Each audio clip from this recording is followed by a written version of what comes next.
The Election Commission of India has uploaded data of the electoral bonds given to it by the State Bank of India. My colleague Sunil Prabhu joins us now with the very latest on this. Sunil, is there any clarity on who gave which party what amount? No clarity at all. If you want to link and correlate, that information is just not there.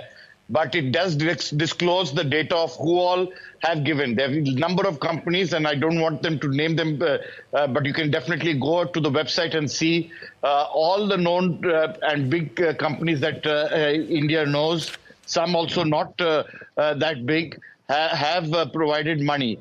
But as we speak, the Election Commission of India has moved a petition, and the 5-judge bench will meet tomorrow morning because they've sought clarification.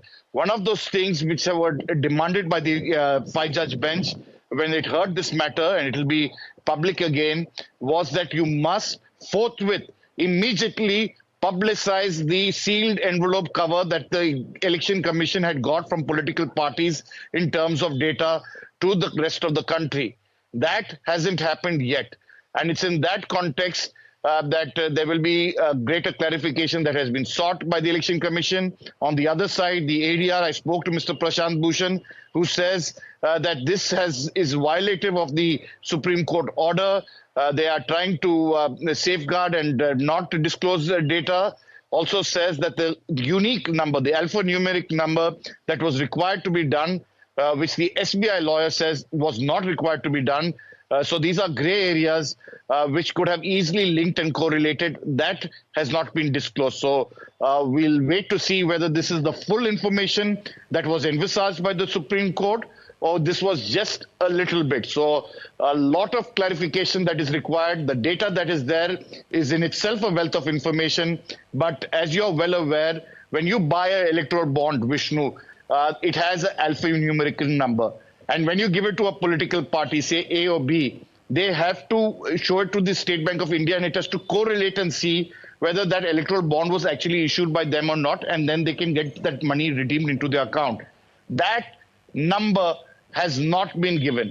That is a unique number which would have helped to correlate. Prashant Bhushan, who's the counsel for ADR, says it should have been given.